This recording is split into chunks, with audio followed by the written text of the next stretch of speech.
মিলাদ পড়েন তো ভালোই কাজ, হ্যাঁ আপনি 40 করেন তো ভালোই কাজ, আপনি মানে কোরআন খানি করেন তো ভালোই কাজ, আপনি কিয়াম করেন এটা তো ভালোই কাজ। মানে ইমাম মালিক রহমতুল্লাহ আলাইহি বলে গেছেন যে কোন যদি বিদআত চালু করলো, বিদআত মানে শরীয়তে নাই কিন্তু আপনি নতুন চালু করলেন, যেটা ভালোই কাজ, ইয়ারা আন্না হাসানাতান, সে ভালো মনে করলো, ফাকাদ জামা আন্না মুহাম্মদ কাদ খানাতির রিসালা, সে যেন দাবি করলো যে মুহাম্মদ সাল্লাল্লাহু আলাইহি সাল্লাম এই ভালোটাকে গোপন রাখছেন। আপনি ধারণা করতেছেন যে এইটা আসলেই ভালো, কিন্তু মুহাম্মদ সাল্লাল্লাহু আলাইহি সাল্লাম এটা আসলে গোপন রেখে গেছেন, আমরা এটা প্রকাশ করে ফেলছি। একজন মানুষ মারা গেলে একদম কবরটা সুন্দর করে ইট সিমেন্ট দিয়ে বানাই দিতে হবে, তা একটা সৌধ তৈরি করতে হবে, মাঝে মধ্যে কাপড় গিলাপ দিতে হবে, কোনো কিছু চাইতে হবে। এটা মুহাম্মদ সাল্লাল্লাহু আলাইহি সাল্লাম জানতেন না, তিনি এটা গোপন রাখছেন, আমরা এটা জেনে গেছি। নাউযুবিল্লাহ। দেখেন শরীয়তের উপরে কত বড় আপনি দিচ্ছেন, মানে কত বড় আপনি অপবাদ দিচ্ছেন মুহাম্মদ সাল্লাল্লাহু আলাইহি সাল্লামের উপরে, আবার আপনি আশিকে রাসূল। আহলে হাদিস মার্কাজ কুমিল্লা সঠিক দিন প্রচারের এক অনন্য মাধ্যম। নাতাওয়াক্কালু আলাইহি ওয়া নাউযু বিল্লাহি মিন শুরুরি আনফুসিনা ওয়া মিন সাইয়্যাতি আ'মালিনা মান ইয়াহদিহিল্লাহু ফালা মুদিল্লা লাহু ওয়া মান ইউদ্লিলহু ফালা হাদিয়া লাহু ওয়া নাশহাদু আল লা ইলাহা ইল্লাল্লাহ وحده لا شريك له وأشهد أن محمدا عبده ورسوله فقد قال الله تعالى في كلامه المجيد أعوذ بالله من الشيطان الرجيم آمن الرسول بما أنزل إليه من ربه والمؤمنون كل آمن بالله وملائكته وكتبه ورسله لا نفرق بين أحد من رسله وقالوا سمعنا وأطعنا غفرانك ربنا وإليك المصير। আলহামদুলিল্লাহ, আল্লাহ সুবহানাহু ওয়া তাআলার জন্য সকল প্রশংসা, যে আল্লাহ সুবহানাহু ওয়া তাআলা এক এবং অদ্বিতীয়, যার কোনো শরীক নেই, যার কোনো সন্তানাদি নেই এবং যার কোনো পিতামাতা নেই, যার কোনো সমকক্ষ নেই। সে আল্লাহর জন্য সকল প্রশংসা, যিনি আমাদেরকে তার ইবাদতের জন্য সৃষ্টি করেছেন এবং আমরা ইবাদত কিভাবে সম্পূর্ণ করব, তার ইবাদত কিভাবে আমরা বাস্তবায়ন করব তা দেখানোর জন্য যুগে যুগে নবী রাসূল পাঠিয়েছেন, যিনি আমাদের জন্য জান্নাতের ব্যবস্থা রেখেছেন যারা ঈমান আনবে এবং নেক আমল করবে। সে আল্লাহর জন্য সকল প্রশংসা, যিনি আমাদেরকে ঈমানের মতো নিয়ামত দান করেছেন, সেজন্য আমরা বলি আলহামদুলিল্লাহ। একজন মানুষের জন্য সবচেয়ে বড় নিয়ামত হলো আল্লাহকে চিনা এবং আমল করা। এজন্য আল্লাহ সুবহানাহু ওয়া তাআলা কোরআনের এক আয়াতে বলছেন যে আলহামদুলিল্লাহিল্লাযী হাদানা লিহাযা ওয়া মা কুন্না লিনাহতাদিয়া লাউলা আন হাদানাল্লাহ। সমস্ত প্রশংসা সেই আল্লাহর জন্য, যিনি আমাদেরকে হিদায়েত দিয়েছেন, আর তিনি যদি আমাদেরকে হিদায়েত না দিতেন তাহলে আমরা হিদায়েত পেতাম না। আল্লাহ সুবহানাহু ওয়া তাআলা যে আমাদেরকে হিদায়েত দিয়েছেন, দ্বীনের রাস্তা আমাদেরকে দেখিয়েছেন, এই জন্য আমরা আবারও প্রশংসা জ্ঞাপন করছি আলহামদুলিল্লাহ। দুরূদ এবং সালাম বর্ষিত হোক প্রিয় নবীর প্রতি, যাকে আল্লাহ সুবহানাহু ওয়া তাআলা আমাদের হিদায়েতের জন্য পাঠিয়েছেন, যাকে করেছেন তিনি শ্রেষ্ঠ রাসূল, সর্বশেষ রাসূল এবং নবী, যাকে আল্লাহ সুবহানাহু ওয়া তাআলা কোরআনের মতো কিতাব দান করেছেন এবং যাকে আল্লাহ সুবহানাহু ওয়া তাআলা কিয়ামতের দিন সর্বপ্রথম কবর থেকে উঠাবেন এবং তিনি সর্বপ্রথম জান্নাতে প্রবেশ করবেন। সেই রাসূলের জন্য দুরূদ এবং সালাম, আল্লাহুম্মা সাল্লি আলাইহি আল্লাহুম্মা বারিক আলাইহি। সম্মানিত উপস্থিতি, আমরা ঈদের রমাদান এবং তার ঈদের আগে থেকেই আমরা একটা গুরুত্বপূর্ণ বিষয় নিয়ে আপনাদের সাথে ধারাবাহিকভাবে আলোচনা করে আসছিলাম, সেটা হলো ঈমান বিষয়ে। তো আমরা ইতিপূর্বে ঈমানের উপরে 4টা খুতবা হয়েছে। প্রথম খুতবা ছিল যে ঈমানের পরিচয়, দ্বিতীয় খুতবা ছিল আল্লাহর প্রতি ঈমান, তৃতীয় খুতবা ছিল ফেরেশতাদের প্রতি ঈমান এবং চতুর্থ খুতবা ছিল আসমানি কিতাব সমূহের প্রতি ঈমান। আসলে ইমানের এই বিষয়গুলি আমরা যত জানবো তত আমাদের ইমান বৃদ্ধি পাবে এবং ইমান সুন্দর হবে, ভালো হবে এবং পরিচ্ছন্ন হবে। ইমানের অপর নাম হলো ইলম, জ্ঞান। আপনি যত জানবেন যে বিষয়ে, ওই বিষয়ের উপরে ইমান তত বেশি বৃদ্ধি পাবে। আপনি একটা বিষয় সম্পর্কে জানেনই না, তাহলে আপনি কি ইমান আনবেন? এই জন্য যত জানা যায় এই ইমানের বিষয়গুলি, তত ইমান আনা সহজ হয়। তো সম্মানিত উপস্থিতি, ইমানটা আসলে অনেক বিস্তৃত একটা বিষয়। কারণ রাসূল সাল্লাল্লাহু আলাইহি সাল্লাম তার মাক্কি জীবনের 13টি বছর, মানে নবুয়তের 23 বছরের 13টি বছর শুধু ইমানেরই দাওয়াত দিয়েছেন। আর বাকি 10 বছর ইমানেরও দাওয়াত দিয়েছেন, সালাতের দাওয়াত দিয়েছেন, হজের দাওয়াত দিয়েছেন, জাকাতের দাওয়াত দিয়েছেন, অন্যান্য বিধিবিধান সবগুলির বিষয়ে তিনি দাওয়াত দিয়েছেন, বুঝিয়েছেন এবং সেগুলি বাস্তবায়নের চেষ্টা করেছেন। তো ইমানের বিষয়টা সংক্ষিপ্তভাবে বলতে হলে আমরা এভাবে বলি যে ইমানের উসুল হলো 3টা, যেগুলি আপনাদের একেবারে জানাই লাগবে। ইমানের 3টা উসুল আছে। উসুল মানে ফাউন্ডেশন, ভিত্তি, মূল। 3টা হলো কি, যে কবরের 3টা প্রশ্ন, মানে আমরা আল্লাহ সম্পর্কে জানবো, দিন সম্পর্কে জানবো, নবী সম্পর্কে জানবো। এটা বলা হয় উসুলুস সালাসা। ইমাম মুহাম্মদ ইবনে আব্দুল ওয়াহাব রাহমাতুল্লাহ আলাইহির একটা বিখ্যাত কিতাব উসুলুস সালাসা, ওইখানে তিনি এই 3টা বিষয় নিয়ে আলোচনা করেছেন। তারপরে ইমানের হবে খুঁটি। যেমন একটা ঘর তৈরি করার জন্য আগে ফাউন্ডেশন তৈরি করলেন আপনি, করার পরে আবার খুঁটি বানাবেন। এই ইমানের খুঁটি হলো 6টা, যেটা আমরা ইমানে মুফাসসালের মধ্যে পড়ে থাকি। আমানতু বিল্লাহি ওয়া মালাইকাতিহি ওয়া কুতুবিহি ওয়া রুসুলিহি ওয়াল ইয়াউমিল আখিরি ওয়াল কাদরি খাইরিহি ওয়া শাররিহি। এই 6টা হলো ইমানের উসুল, ইমানের খুঁটি, রুকন। তারপরে ইমানের রয়েছে আপনার শোআব, শাখা প্রশাখা, যেটা একটা হাদিসে রাসূল সাল্লাল্লাহু আলাইহি ওয়াসাল্লাম বলেছেন, আল ঈমানু বিদউ ওয়া সাবউনা শু'বা। ইমানের 70টিরও বেশি শাখা প্রশাখা আছে। ফাআফজালুহা লা ইলাহা ইল্লাল্লাহ। সবচেয়ে উত্তম শাখাটা হলো লা ইলাহা ইল্লাল্লাহ। ওয়া আদনা ইমাতাতুল আযা আনিত তারিক। আর সর্বনিম্নটা হলো রাস্তা থেকে কোনো কষ্টদায়ক বস্তু সরিয়ে দেওয়া।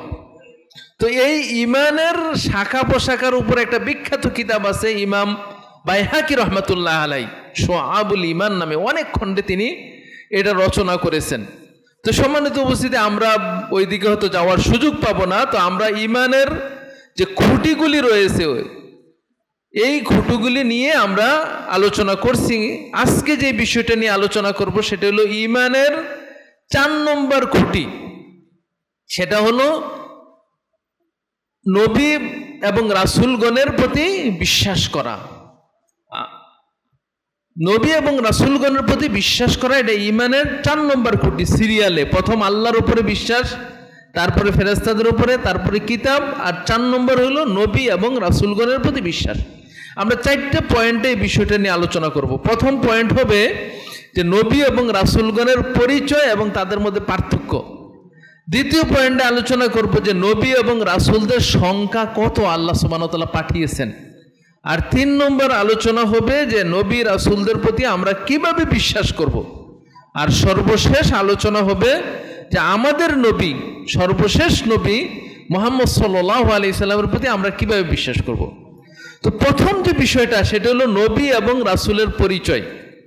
নবী এবং রাসূল, নবী শব্দটা নাবা থেকে আসছে, সংবাদ দেওয়া। যিনি সংবাদ প্রদান করেন তাকে নবী বলা হয়। আর রাসূল আসছেন রিসালাত থেকে, চিঠিকে রিসালা বলা হয়, যেটাকে আমরা লেটার বলি। এটা হলো আরবিতে রিসালা। এইটা যিনি বহন করে নিয়ে যান, পত্রবাহক, তাকে বলা হয় রাসূল।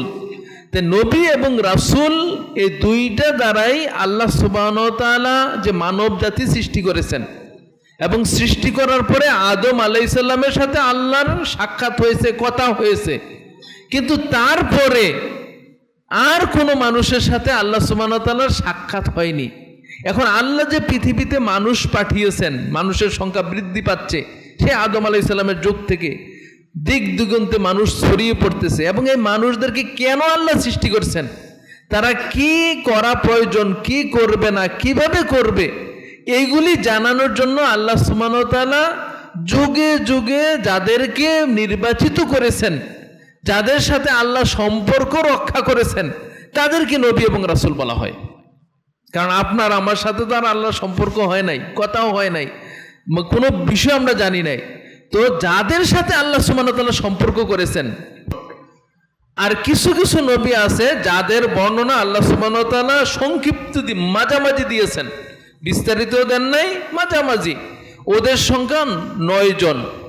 আর 6 জন নবী আছেন, নবী রাসূল আছে যাদের শুধু নাম বর্ণনা করছেন, তাদের কার্যক্রম, তাদের মানে দাওয়াতি কার্যক্রম, সমস্যা, তাদের পরীক্ষা, এগুলি আল্লাহ বলেননি।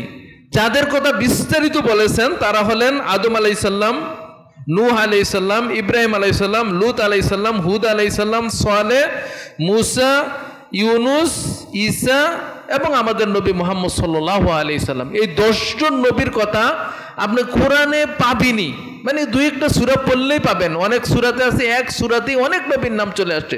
যেমন সূরা আরাফ যদি পড়েন অনেকগুলি নবীর নাম পাবেন, সূরা আম্বিয়া অনেকগুলো নবীর নাম পাবেন, সূরা শুআরা অনেকগুলো নবীর নাম পাবেন, মানে পরপর নবীদের নাম চলে আসতেছে। আর 9 জন নবীর নাম আল্লাহ সুবহানাহু ওয়া তাআলা মাজারি আকারে, মানে 40, 50, 60 এরকম আয়াত বর্ণনা করেছেন। আর আগে যাদের কথা বললাম তাদের 100, যেমন আপনার মূসা আলাইহিস সালামের কথা 500 আয়াতেরও বেশি আছে। মূসা আলাইহিস সালামের কথা তাহলে 500 আয়াত মানে সূরা বাকারা কত আয়াত? 286 আয়াত। তার মানে আপনি ধরেন প্রায় 3 থেকে 4 পারার মতো শুধু মূসা আলাইহিস সালামের কথা আসছে। তারপরে আপনার ধরেন 204টা আয়াত আসছে ইব্রাহিম আলাইহিস সালাম সম্পর্কে, তো প্রায় সূরা বাকারার মানে 2 পারার কাছাকাছি। এত বিস্তারিত আলোচনা আল্লাহ সুবহানাহু ওয়া তাআলা এই নবীদের সম্পর্কে বলেছেন। ইউসুফ আলাইহিস সালাম সম্পর্কে একটা সূরাই বর্ণনা করেছেন, ইউসুফ আলাইহিস সালামের ঘটনা আল্লাহ সুবহানাহু ওয়া তাআলা বর্ণনা করেছেন। তো যাদের কথা সংক্ষিপ্তভাবে বলেছেন তাদের হলেন শুআয়ব আলাইহিস সালাম, ইসমাইল আলাইহিস সালাম, ইলিয়াস আলাইহিস সালাম, ইয়াকুব আলাইহিস সালাম, দাউদ আলাইহিস সালাম, সুলাইমান আলাইহিস সালাম, হারুন আলাইহিস সালাম, ইউনুস আলাইহিস সালাম এবং ইসহাক আলাইহিস সালাম। এই 9 জন নবীর নাম আল্লাহ সুবহানাহু ওয়া তাআলা 50-এরও কম আয়াতে উল্লেখ করেছেন। 25, 30, 32, 38, 51 এরকম আয়াত। আর 6 জন নবীর নাম আল্লাহ শুধু নাম বলেছেন 1-2টা আয়াতের মধ্যে, যেমন ইদ্রিস আলাইহিস সালামের 3টা আয়াতে উল্লেখ আছে, আলিয়াসা আলাইহিস সালাম 2টা আয়াতে উল্লেখ আছে, জুলকিফিল 3টা আয়াতে উল্লেখ আছে, জাকারিয়া আলাইহিস সালামের 22টা আয়াতে উল্লেখ আছে, আইয়ুব আলাইহিস সালাম 8টা আয়াতে উল্লেখ আছে। তাদের শুধু নাম বিস্তারিত তেমন বর্ণনা হয় নাই। তো সম্মানিত উপস্থিতি, এই 25 জন নবীর জীবনী আপনারা পড়তে পারেন মোহতারাম আমিরে জামাত প্রফেসর ডক্টর মোহাম্মদ আসাদুল্লাহ আল গালিব স্যারের যে নবীদের কাহিনী বইটা আছে। ওই বইয়ের মধ্যে আমাদের সমাজে এই নবীদের কাহিনী নিয়ে যে কত কিসসা কাহিনী, কাসাসুল আম্বিয়া দেখবেন লেখা আছে, আজগবি গল্প দিয়ে একবার বিভ্রান্তিকর নবীদের শানে অনেকগুলি মানে যেগুলি মানায় না। আইয়ুব আলাইহিস সালাম সম্পর্কে এমন কিসসা কাহিনী তুলে ধরছে, নূহ আলাইহিস সালাম সম্পর্কে এমন কিসসা কাহিনী তুলে ধরছে, এগুলি বলার এখন সময় নেই। কিন্তু এই নবীদের নামে মিথ্যা কিসসা কাহিনী দিয়ে আমাদের সমাজে অনেক বই আছে কাসাসুল আম্বিয়া নামে, নবীদের জীবনী নামে। এই জন্য আমরা বলবো যে ওইগুলি আপনারা না পড়ে সহিভাবে শুদ্ধভাবে যেটা কোরআন এবং হাদিসে আসছে এগুলি পড়ার জন্য নবীদের কাহিনী 24 জন নবীর কাহিনী এবং কোরআন এবং হাদিসে যা আছে এগুলি বিস্তারিতভাবে আলোচনা করা আছে, আপনারা এটা সংগ্রহে রাখতে পারেন। আর আমাদের নবী সাল্লাল্লাহু আলাইহি সাল্লামের জীবনের উপরে সিরাতুর রাসূল সাল্লাল্লাহু আলাইহি সাল্লাম, এই সিরাতের উপরে অনেক কিতাব, কিন্তু সহিহ কিতাব খুব কম আছে। তো আপনারা এই 3টা বই রাখলে নবীদের উপরে আপনাদের বিস্তারিত তাদের জীবনী, তাদের দাওয়াতির ময়দান, তাদের পরীক্ষা, জাতির সাথে তাদের নেতাদের সাথে তাদের কি আচরণ হয়েছে বিস্তারিত আপনারা পড়তে পারবেন। এই জন্য আমরা এই বিষয়টা এখানে শেষ করে দিচ্ছি। তাইলে 25 জন নবীর কাহিনী আল্লাহ সুবহানাহু ওয়া তাআলা কোরআনের মধ্যে উল্লেখ করেছেন। এই 25 জন নবীর মধ্যে আবার 5 জন নবী হলেন উলুল আজম, মানে 25 জন 313 জন থেকে আপনার 2,24,000 নবী থেকে 313 জন হলো রাসূল, তাদের মধ্য থেকে আবার 5 জন হলো শ্রেষ্ঠ। তারা কারা সেটা আল্লাহ সুবহানাহু ওয়া তাআলা সূরা আহজাবের 7 নম্বর আয়াতে বলছেন। তারা হলেন নূহ আলাইহিস সালাম, ইব্রাহিম আলাইহিস সালাম, মুসা আলাইহিস সালাম, ঈসা আলাইহিস সালাম এবং আমাদের নবী মুহাম্মদ সাল্লাল্লাহু আলাইহি। এই পাঁচজন হলেন আবার শ্রেষ্ঠ, এবং এই পাঁচজনের মধ্যে সর্বশেষ হলেন আমাদের নবী, হলেন সাইয়্যিদুল মুরসালিন, যাকে আল্লাহ সুবহানাহু ওয়া তাআলা নবীদের সর্দার বানিয়েছেন। কখন? যখন তিনি মেরাজে গিয়েছিলেন এবং সমস্ত নবীদেরকে তিনি বাইতুল মাকদিসের মধ্যে উপস্থিত করে সবার নেতৃত্ব দিয়ে মুহাম্মদ সাল্লাল্লাহু আলাইহি ওয়াসাল্লাম ইমামতি করেছিলেন এবং নবীদের উপর তার শ্রেষ্ঠত্ব প্রমাণিত হয়েছিল।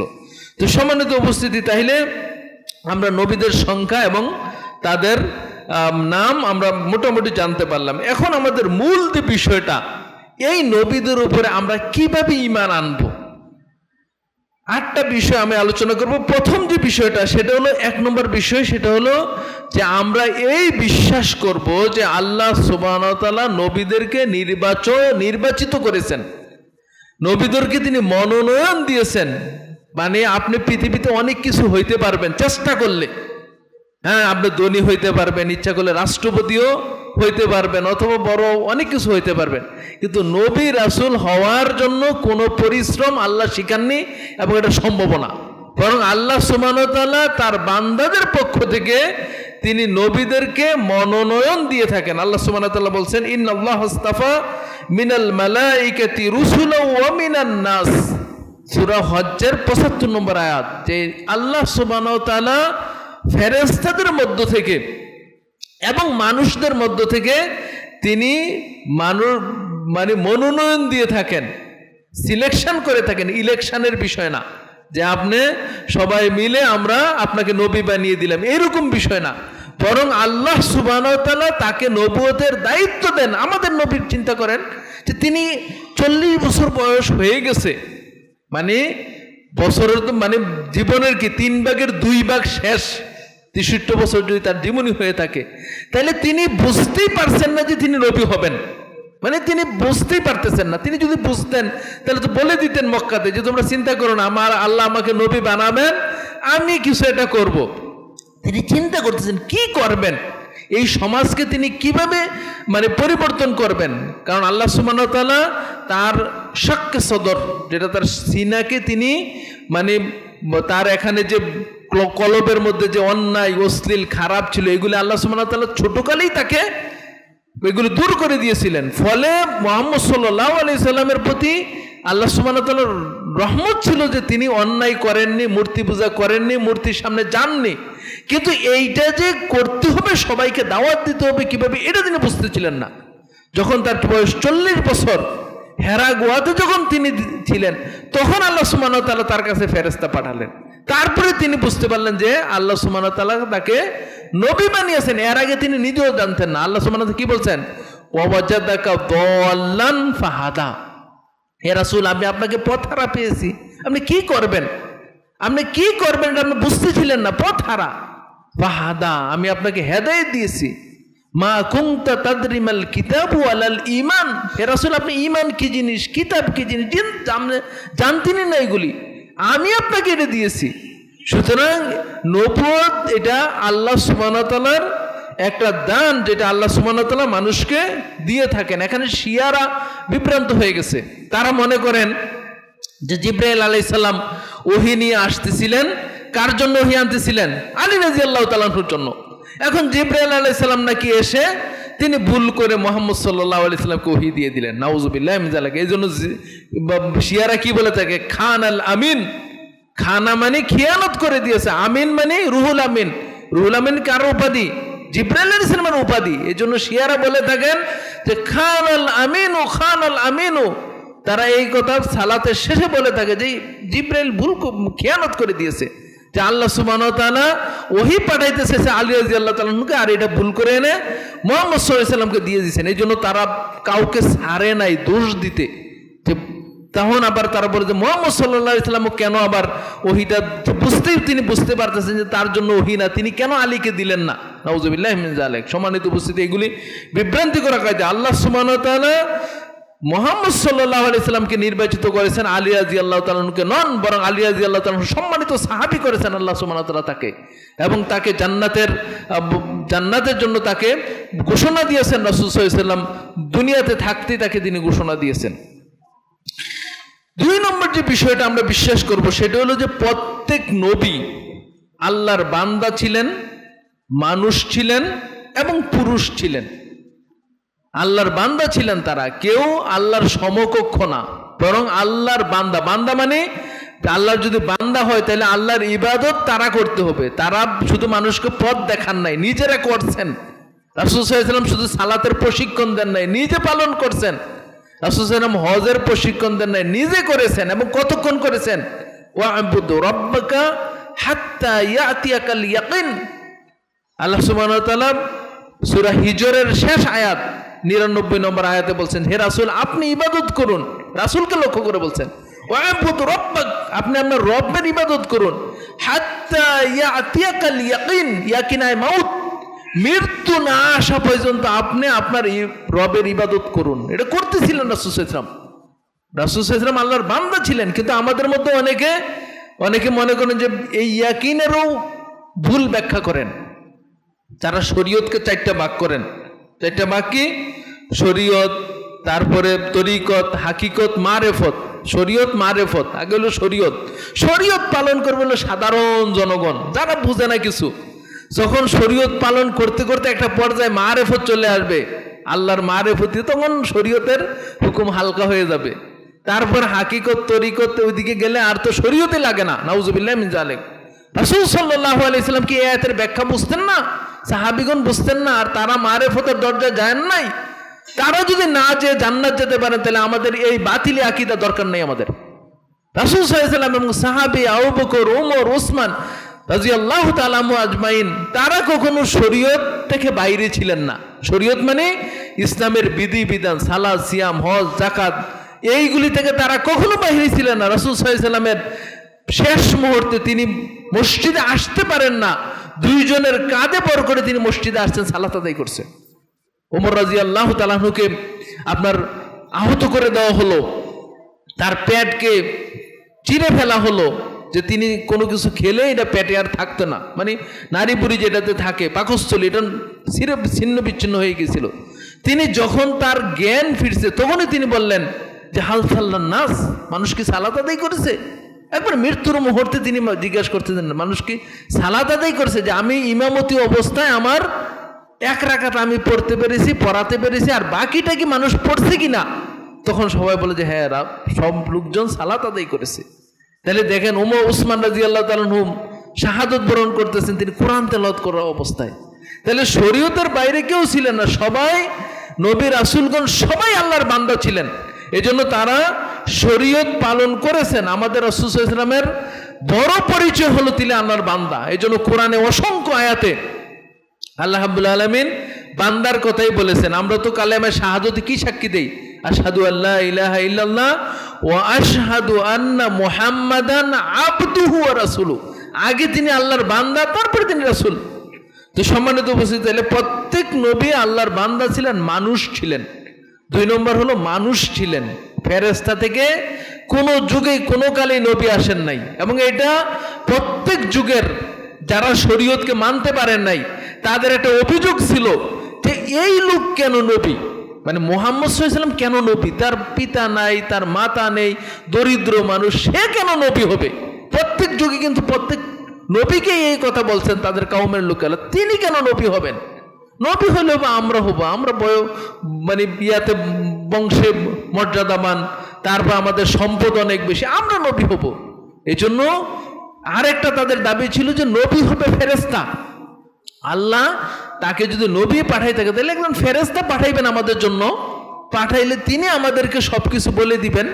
সম্মানিত উপস্থিতি, ফেরেশতা যদি নবী হতো তাহলে আমাদের একটা অভিযোগ ছিল যে তিনি ফেরেশতা, তার খাবার লাগে না, তার ঘুম লাগে না, তার স্ত্রী পুত্র লাগে না, তো তিনি তো শরীয়ত পালন করতে পারবেনই।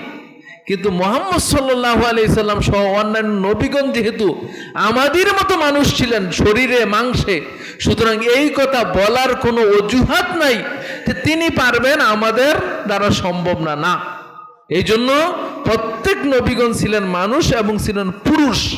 কোন নারীকে আল্লাহ সুবহানাহু ওয়া তাআলা নবী হিসাবে মনোনয়ন দেন নাই, কিন্তু তাদেরকে আরো সম্মানিত করেছেন। সেটা কি? নবীর মা বানিয়েছেন। সুবহানাল্লাহ, আল্লাহ সুবহানাহু ওয়া তাআলা নবী বানান নাই, কিন্তু নবীর মা বানিয়েছেন, তাদেরকে সম্মানিত করেছেন। তাইলে আমরা 2 নম্বর বিশ্বাস হলো যে প্রত্যেক নবী রাসূলগণ ছিলেন মানুষ এবং তারা ছিলেন আল্লাহর বান্দা এবং তারা ছিলেন আপনার পুরুষ। 3 নম্বর যে বিষয়টা আমরা আলোচনা করব, বিশ্বাস করব, সেটা হলো যে প্রত্যেক নবীর দাওয়াত ছিল এক, মানে এক আল্লাহর দাওয়াত তারা ছিলেন। তাদের দিন ছিল এক, মানে তাদের সকলেরই দাওয়াত ছিল যে আল্লাহ এক, তার কোনো শরীক নাই। এই পৃথিবী একদিন ধ্বংস হয়ে যাবে, কিয়ামত সংগঠিত হবে এবং পরকাল সংগঠিত হবে, সেখানে তোমাদেরকে হিসাব দিতে হবে।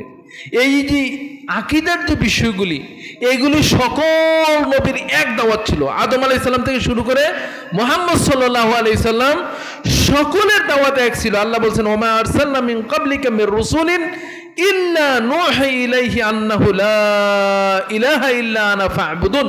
প্রত্যেক নবী যাদেরকে আমি হে রাসূল আপনার পূর্বে পাঠিয়েছিলাম, সবারই একই দাওয়াত ছিল। সেটা কি? যে তোমরা এক আল্লাহর ইবাদত করো। আর শরীয়তের মধ্যে কিছু পার্থক্য ছিল। শরীয়ত কি? বিধিবিধান। যেমন আমরা যেভাবে সালাত পড়ি, এইরকম সালাত অন্যান্য যুগে ছিল কিনা, তারপর আমরা যেভাবে সিয়াম রাখি এরকম ছিল কিনা, দেখা যায় যে কিছু কিছু ক্ষেত্রে ছিল না। যেমন আমাদের সিয়াম কি? যে খাবার না খেয়ে থাকা। কিন্তু ঈসা আলাইহিস সালামের যুগে মারিয়ম আলাইহিস সালাম সিয়াম পালন করছিলেন। আল্লাহ বলছেন যে তুমি কথা বলবা না। সিয়াম রাখা মানে কথা না বলা। আমাদের শরীয়তে আপনি অন্যায় করেছেন, পাপ করেছেন, এই পাপ থেকে যদি আপনি আল্লাহর কাছে ক্ষমা চান, চোখে পানি ফেলেন, আল্লাহ ক্ষমা করে দিবেন। কিন্তু মুসা আলাইহিস সালামের যুগে কি হয়েছিল? যখন মুসা আলাইহিস সালাম 40 দিন চলে গেলেন 40 দিনের জন্য তাওরাত আনতে, তখন মুসা আলাইহিস সালামের যুগের লোকেরা গরু পূজা শুরু করে দিয়েছিলেন। মুসা আলাইহিস সালাম আসলেন, এসে তখন বললেন যে তোমরা তাওবা করো। তাওবা করো কি? ফাকতুলু আনফুসাকুম, তোমরা যারা অন্যায় করেছো একটা মাঠে যাও, একে অপরকে হত্যা করো। তাওবা দেখেন কত কঠিন। সূরা বাকারার তাফসীর আপনারা পাবেন যে অনেক লোক আল্লাহ সুবহানাহু ওয়া তাআলা তারা এক জায়গায় গেলেন, মেকে ডাকিয়ে দিলেন, একজন আরেকজনকে হত্যা শুরু করলেন।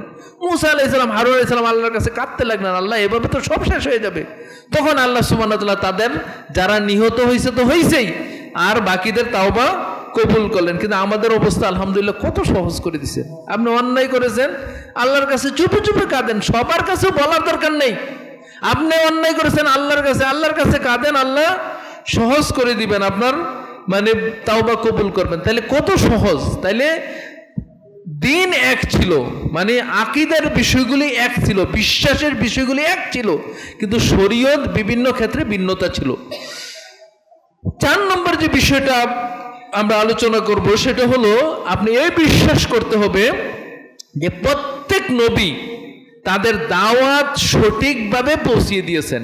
কোন নবী গাফলতি করেন নাই, কোন ওহী তারা গোপন রাখেন নাই। আল্লাহ যা তাদেরকে দিয়েছেন সবকিছু তারা পৌঁছিয়ে দিয়েছেন। ইয়া আইয়ুহার রাসূল বাল্লিগ মা উনজিলা ইলাইকা মির রাব্বিক ফাইন লাম তাফআল ফামা বাল্লাগতা রিসালাতাক। আল্লাহ সুবহানাহু ওয়া তাআলা মুহাম্মদ সাল্লাল্লাহু আলাইহি সাল্লামকে লক্ষ্য করে বলছেন, ইয়া নবী, আপনার কাছে, হে রাসূল, আপনার কাছে যা ওহী করা হয়েছে আপনি তা প্রচার করুন, এবং যদি এটা প্রচার না করেন তাহলে আপনার দায়িত্ব শেষ হলো না, আপনার দায়িত্ব পালন হলো না। এই জন্য অনেকেরই অভিযোগ যে কোরআন হলো 90 পারা, মানে জাহিরি বাতিনি, মানে কিছু এলেম আছে যেটা রাসূল সাল্লাল্লাহু আলাইহি ওয়াসাল্লাম প্রকাশ করেন নাই, সবাইকে প্রকাশ করেন নাই, কিছু কিছু রেখে গেছেন। এই জন্য শিয়াদের কোরআন কিন্তু আপনার ওরা হইল মাযহাব ফাতিমি, মানে ফাতিমি। আমরা পড়ি কি মাযহাব ওসমানী, মানে যেই গ্রন্থ, যেই কিতাব, যেই কোরআন ওসমান রাদিয়াল্লাহু তাআলা আনহু সংকলন করেছিলেন, মানে লিপিবদ্ধ করেছিলেন, বই আকারে করেছিলেন, ওসমানী।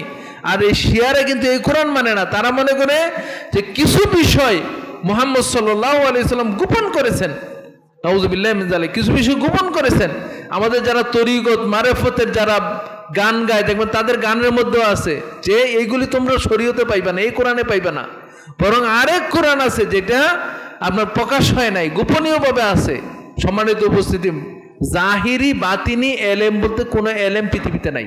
কোরআনের যত ইলম, ইসলামের যত এলেম, সেগুলি আল্লাহ রাসূল সাল্লাল্লাহু আলাইহি ওয়াসাল্লাম পুঙ্খানুপুঙ্খানুভাবে সাহাবীদেরকে বলে গেছেন। কোনো বিষয় তিনি গোপন করেন নাই। তারাকতুকুম আলাল বাইদা, রাসূল সাল্লাল্লাহু আলাইহি ওয়াসাল্লাম বলছেন যে আমি তোমাদেরকে এক শুভ্রতার মধ্যে রেখে গেলাম, লাইলুহা কানাহারিহা। এখানে দিন রাত বলতে কিছু নাই যে রাতের বেলা অন্ধকার হবে, এরকম না, দিন রাতের মতোই শরীয়ত। এবং শরীয়তটা এমন যে জাহিরি বাতিনি বলতে কিছু নাই, বরং সকলটাই আল্লাহ সুবহানাহু ওয়া তাআলা জাহিরি করে দিয়েছেন, প্রকাশ করে দিয়েছেন যে শরীয়তে কি মানতে হবে কি মানতে হবে না, সব প্রকাশ্য। এবং এই ধর্মীয় কিতাব এমন নাই যে আপনি পড়তে পারবেন না, যেটা হিন্দু ধর্মের মধ্যে আছে যে এই কিতাব আপনার বেদ বলেন বা ইয়া বলেন, এগুলি তারা ঠাকুর সাল আবার পড়তে পারে না, এরকম কিন্তু ইসলামে নেই। বরং আপনার এই কোরআন সমস্ত মানুষের জন্য, হুদাল্লিন নাস, সমস্ত মানুষের জন্য হেদায়েত। সুতরাং এখানে জাহিরি বাতিনি বলতে কিছু নাই, বরং প্রত্যেক নবীগণ তাদের রিসালাতের দায়িত্ব সঠিকভাবে তারা পৌঁছিয়ে দিয়েছেন। এই জন্য যদি আপনি নতুন কোনো আমল চালু করেন, ইমাম মালিক রহমতুল্লাহ আলাইহি একটা কথা বলে গেছেন যে মানিবতাদা বিদা, কোনো ব্যক্তি যদি কোনো নতুন আমল চালু করে, ওয়ারা আন্না হাসানা, এবং মনে করে যে তো ভালোই কাজ, আমাদের সমাজে যে বিদআতগুলি আছে ভালোই কাজ, আপনি মিলাদ পড়েন তো ভালোই কাজ, হ্যাঁ, আপনি চল্লিশা করেন তো ভালোই কাজ, আপনি মানে কোরআন খানি করেন এটা তো ভালোই কাজ, আপনি কিয়াম করেন এটা তো ভালোই কাজ, মানে এগুলো কিন্তু ভালো কাজ। তো ইমাম মালিক রহমতুল্লাহ আলাইহি বলে গেছেন যে কোনো যদি বিদআত চালু করলো, বিদআত মানে শরীয়তে নাই কিন্তু আপনি নতুন চালু করলেন, যেটা ভালোই কাজ, ইয়ারা আন্না হাসানাতান, সে ভালো মনে করলো, ফাকাদ জামা আন্না মুহাম্মদ কাদ খানাতির রিসালা, সেজন্য দাবি করলো যে মুহাম্মদ সাল্লাল্লাহু আলাইহি সাল্লাম এই ভালোটাকে গোপন রাখছেন। আউযুবিল্লাহি মিনাশ শাইতানির রাজিম। কত বড় ইয়া যে আপনি ধারণা করতেছেন যে এইটা আসলেই ভালো, কিন্তু মুহাম্মদ সাল্লাল্লাহু আলাইহি সাল্লাম এটা আসলে গোপন রেখে গেছেন। আমরা এটা প্রকাশ করে ফেলছি যে আমার একজন মানুষ মারা যাবে আর আমি 40 দিন পরে কয়েকজন লোক ডেকে এনে খাবার করে দেবো, এটা একটা ভালো কাজ। মুহাম্মদ সাল্লাল্লাহু আলাইহি সাল্লাম বলে যান নাই, কারণ তিনি তো এটা করেন নাই, সুতরাং এটা তিনি করেন নাই, মানে এটা তিনি গোপন রাখছেন, আমরা এটা প্রকাশ করে নিয়েছি। একজন মানুষ মারা গেলে একদম কবরটা সুন্দর করে, হ্যাঁ, ইট সিমেন্ট দিয়ে বানাই দিতে হবে, তা একটা সৌধ তৈরি করতে হবে, মাঝে মধ্যে কাপড় গিলাপ দিতে হবে, কোনো কিছু চাইতে হবে, এটা মুহাম্মদ সাল্লাল্লাহু আলাইহি সাল্লাম জানতেন না, তিনি এটা গোপন রাখছেন, আমরা এটা জেনে গেছি। নাউযুবিল্লাহি মিনাশ শাইতানির রাজিম। দেখেন শরীয়তের উপরে কত বড় আপনি ইয়া দিচ্ছেন, মানে কত বড় আপনি অপবাদ দিচ্ছেন মুহাম্মদ সাল্লাল্লাহু আলাইহি সাল্লামের উপরে, আবার আপনি আশিকে রাসূল, আশিকে রাসূল হিসেবে এটা করতেছেন। তার মানে মুহাম্মদ সাল্লাল্লাহু আলাইহি সাল্লাম এই জিনিসটা বুঝলেন না আর আপনি বুঝে গেলেন, এটা কথা বলে গেছেন কি ইমাম মালিক রহমতুল্লাহ আলাইহি। এই জন্য আপনাদের বিশ্বাস করতে হবে যে নবীগণ কোনো জিনিস গোপন রাখেন নাই, কোনো জিনিস গোপন তারা রাখেন নাই। এই জন্য বিদায় হজের মাঠে রাসূল সাল্লাল্লাহু আলাইহি সাল্লাম লক্ষাধিক সাহাবীদের সামনে তিনি ঘোষণা করেছিলেন, হাল বাল্লাগতু আলা হাল বাল্লাগতু, আমি কি আমার দায়িত্ব পৌঁছাইছি? তখন সমস্ত সাহাবীগণ একই বাক্যে বলেছিলেন, বালা ইয়া রাসূলুল্লাহ, হে রাসূল আপনি আপনার দায়িত্ব পৌঁছিয়ে দিয়েছেন। সুবহানাল্লাহ। তখন রাসূল সাল্লাল্লাহু আলাইহি ওয়াসাল্লাম আকাশের দিকে আঙ্গুলি করে বলেছিলেন, আল্লাহুম্মা শাহাদ, 3 বার বলেছিলেন, আল্লাহ আপনি সাক্ষী থাকুন, আপনি জিবরাইলের মাধ্যমে আমাকে যা ওহী দিয়েছেন সমস্ত কিছু আমি পৌঁছে দিয়েছি, কোনোটা আমি গোপন করি নাই। সুতরাং ইসলাম প্রকাশ্য সব, নতুন কোনো কিছু আবিষ্কার করা এটা রাসূল সাল্লাল্লাহু আলাইহি ওয়াসাল্লামের নামে অপবাদ দেওয়ার শামিল। আল্লাহ আমাদেরকে বোঝার তৌফিক দান করুন। 5 নম্বর যে বিষয় আপনাকে বিশ্বাস করতে হবে সেটা হলো প্রত্যেক নবী এবং রাসূল মাসুম। মাসুম মানে পাপ মুক্ত, আল্লাহ সুবহানাহু ওয়া তাআলা তাদেরকে পাপ মুক্ত রেখেছেন। এবং শাফাআতের হাদিস যদি আপনারা পড়েন, নবীগণ কি পাপ করছেন এটা আমাদের কাছে দৃশ্যমান। সমস্ত লোক আদম আলাইহিস সালামের কাছে যাবে, ইয়া আপনি আবুল বাশার, সমস্ত মানুষের পিতা, আজকে আমরা হাসরের ময়দানে বিপদে পড়ছি, আপনি একটু সুপারিশ করেন। আদম আলাইহিস সালাম কি বলবেন? যে আমি জীবনে একটা পাপ করেছিলাম। পাপটা কি? যে আল্লাহ নিষেধ করছেন তুমি ওই গাছের কাছে যেও না, কিন্তু আমি গাছের কাছে গিয়েছি, ফল খেয়েছি। তাহলে দেখেন আদম আলাইহিস সালাম কয়টা পাপ করছে? একটা। তারপরে আল্লাহ সুবহানাহু ওয়া তাআলা মাফ করছেন, এটা তো ঘোষণা আল্লাহ কোরআনে দিয়েছেন। তারপরে আদম আলাইহিস সালাম সন্ত্রস্ত থাকবেন কিয়ামতের দিন। নূহ আলাইহিস সালামের কাছে যাবেন, নূহ আলাইহিস সালাম কি বলবেন? যে আমি একটা পাপ করেছিলাম। সেটা কি? যে আমার সন্তানকে, মানে আল্লাহ বলছেন যে ইমানদার ছাড়া কাউকে নৌকাতে উঠাইতে পারবে না, কিন্তু আমি আমার সন্তানকে উঠানোর জন্য আল্লাহর কাছে আবেদন করেছিলাম। আল্লাহ তো ক্ষমা করছেন দুনিয়াতে, আজকে যদি ধরে বসেন আমাকে, সুতরাং আমি পারবো না। ইব্রাহিমের কাছে গেছেন আলাইহিস সালাম, ইব্রাহিম আলাইহিস সালাম একই কথা বলবেন যে আমি তো পাপ করেছিলাম, আমি মিথ্যা বলেছিলাম, যে আমি অসুস্থ, কিন্তু আমি অসুস্থ ছিলাম না। নূহ আলাইহিস সালাম আপনার ঈসা আলাইহিস সালামের কাছে যাবে, মানে এভাবে সকল নবীর কাছে, এবং সকল নবী দেখেন এমন পাপ করছে আমাদের কাছে একদম প্রকাশ্য। তা আল্লাহ সুবহানাহু ওয়া তাআলা তাদেরকে পাপ মুক্ত রেখেছেন, যদিও পাপ হয়েছে গে আল্লাহ সুবহানাহু ওয়া তাআলা তাদেরকে এটা সংশোধনের সুযোগ দিয়ে তাদেরকে নিষ্পাপ অবস্থায় পৃথিবীতে রেখেছেন এবং নিষ্পাপ অবস্থায় তারা ইন্তেকাল করেছেন। 6 নম্বর যে বিশ্বাসটা আমরা করব সেটা হলো যে প্রত্যেক নবীকে আল্লাহ সুবহানাহু ওয়া তাআলা কিছু মুআজিজা দিয়েছেন। মুআজিজা মানে অক্ষম, এমন বিষয় যেটা আপনি এটার চ্যালেঞ্জ গ্রহণ করতে পারবেন না।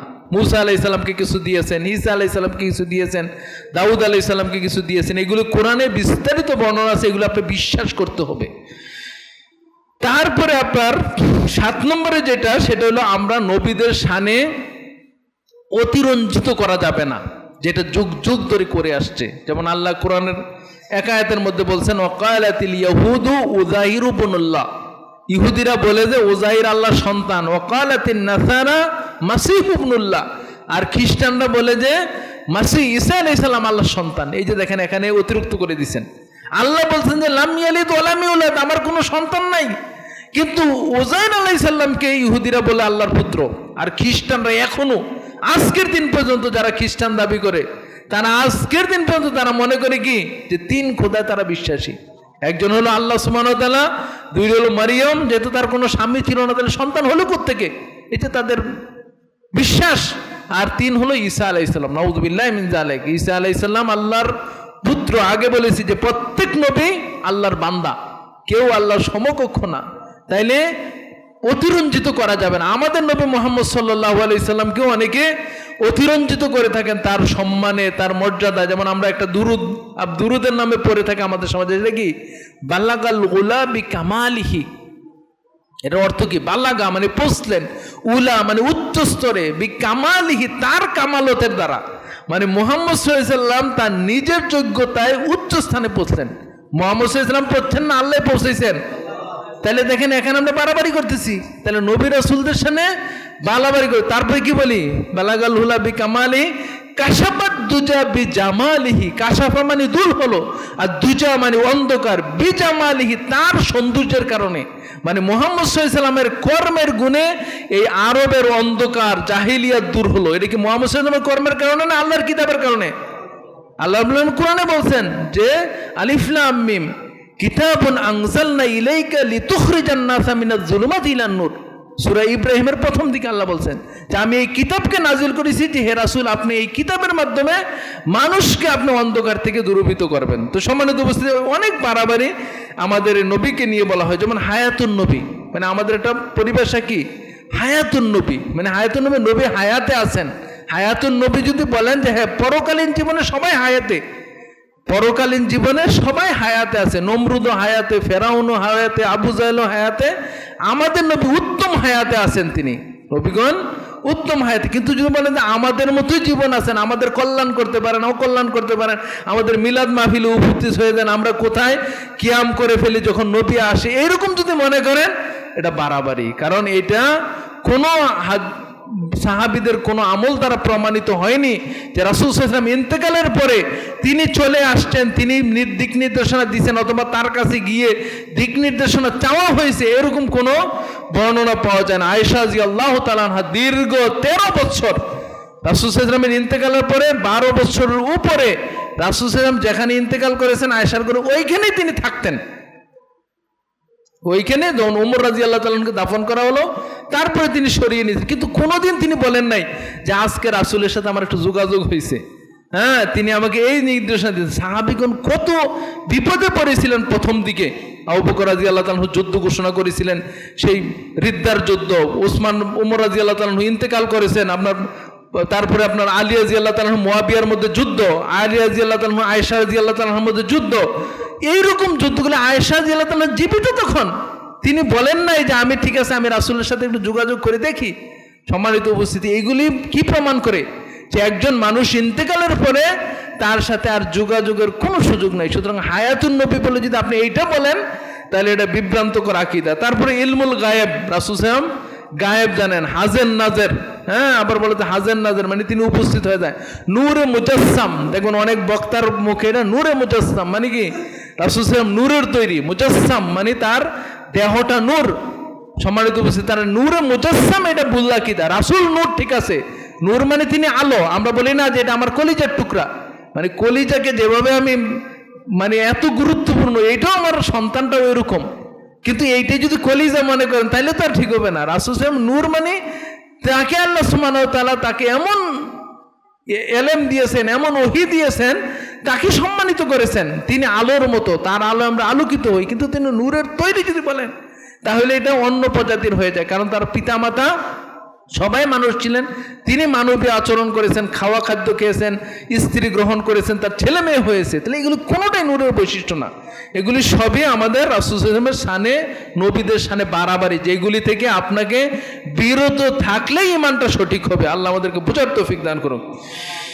আমাদের নবীর ব্যাপারে কিছু বিশ্বাস করতে হবে, সেটা হলো যে প্রত্যেক যুগে যুগে আল্লাহ যত নবী পাঠিয়েছেন সবার কাছ থেকে আমাদের নবীর ব্যাপারে ওয়াদা নিয়েছেন যে তোমার যুগে যদি মুহাম্মদ সাল্লাল্লাহু আলাইহি ওয়াসাল্লাম আসে তার প্রতি ঈমান আনবে, তাকে সহযোগিতা করবে। যেমন আপনার ঈসা আলাইহিস সালাম এসে তার জাতিকে বলেছিলেন যে তোমাদের পরে আহমদ আসবে এবং তার নাম হবে আহমদ, তোমরা তাকে বিশ্বাস করবে। এভাবে প্রত্যেক যুগের নবীরাই আপনার মুহাম্মদ সাল্লাল্লাহু আলাইহি ওয়াসাল্লামের সংবাদ দিয়ে গেছেন। ইব্রাহিম আলাইহিস সালাম দোয়া করছেন যে আল্লাহ আমার বংশধর থেকে এমন একজন রাসূল পাঠান যিনি এই আপনার অন্ধকারকে দূরীভূত করবে, মানুষকে প্রশিক্ষিত করবে। এটা মুহাম্মদ সাল্লাল্লাহু আলাইহি সাল্লামের কথা বলেছেন। এবং আরেকটা বিশ্বাস করতে হবে যে আমাদের নবী হলেন সর্বশেষ নবী, তারপরে আর কোনো নবী নেই। রাসূল সাল্লাল্লাহু আলাইহি ওয়াসাল্লাম বলছেন যে আমার পরে 30 জন বন্ড নবী আসবে, যারা প্রত্যেকেই নবী দাবি করবে। কাদিয়ানী সম্প্রদায় যাদের আহমদিয়া বলে থাকেন, তারা মুহাম্মদ সাল্লাল্লাহু আলাইহি ওয়াসাল্লামকে শেষ নবী মানে না। এটা কিন্তু বিভ্রান্তিকর আকীদা। মুহাম্মদ সাল্লাল্লাহু আলাইহি সাল্লামকে যদি শেষ নবী না মানেন, আকীদার বিষয়গুলি হলো এমন বিষয় যে একটা ছোট্ট ফোঁটা যদি থাকে, বিরাট বড় একটা বেলুন, একটা যদি আপনি সুই দিয়ে একটু ছিদ্র করে দেন তাহলে বেলুনের অস্তিত্ব থাকবে? আকীদার বিষয়গুলি এমন, ঈমানের বিষয়গুলি এমন, আপনি সব বিশ্বাস করেন, আখেরাত, আল্লাহ, তারপর কিতাব সব বিশ্বাস করেন, কিন্তু শেষ নবী বিশ্বাস করেন না। মুহাম্মদ সাল্লাল্লাহু আলাইহি ওয়াসাল্লাম নবী এটাও বিশ্বাস করেন, কিন্তু তিনি শেষ নবী এটা বিশ্বাস করেন না। তাহলে কি বেলুন থাকবে? আকীদার বেলুন সব ফুটে হয়ে যাবে। সুতরাং ওই শেষ নবী হলেন মুহাম্মদ সাল্লাল্লাহু আলাইহি ওয়াসাল্লাম। মুহাম্মদ সাল্লাল্লাহু আলাইহি ওয়াসাল্লামকে পাঠানো হয়েছে সারা বিশ্বের জন্য। প্রত্যেক নবী এলাকা ভিত্তিক ছিলেন। আর যেমন ঈসা আলাইহিস সালাম মুসা আলাইহিস সালাম বনি ইসরাইলের নবী, ঈসা আলাইহিস সালাম আপনার ফিলিস্তিনের নবী, কিন্তু আমাদের নবী সারা বিশ্বের নবী। পৃথিবী যতদিন থাকবে আর কোনো নবী আসবে না, তিনি শেষ নবী হিসাবে থাকবেন। সম্মানিত উপস্থিতি, রাসূল সাল্লাল্লাহু আলাইহি ওয়াসাল্লাম মুজেজা আছেন, তার অনেক খাসায়েস বৈশিষ্ট্য ছিল, এইগুলি আমাদেরকে বিশ্বাস করতে হবে। বিস্তারিত জানার জন্য আপনারা এই বিষয়ে অনেক বই রয়েছে, আপনারা নিয়ে যাবেন এবং এগুলি পড়বেন ইনশাআল্লাহ। আল্লাহ সুবহানাহু ওয়া তাআলা আমাদেরকে সঠিকভাবে ঈমান আনয়ন করার তৌফিক দান করুন। ঈমানের যে বিষয়গুলি, এগুলি যাতে আমরা বিস্তারিতভাবে জেনে বুঝে আমাদের ঈমানকে দৃঢ় করতে পারি এবং আল্লাহ সুবহানাহু ওয়া তাআলার জান্নাত লাভে আমরা ধন্য হতে পারি। আল্লাহ আমাদেরকে সেই তৌফিক দান করুন। হাযা ওয়া সাল্লাল্লাহু আলা নবিয়িনা মুহাম্মদ ওয়া আলা আলিহি ওয়া সাহবিহি আজমাইন। আল্লাহ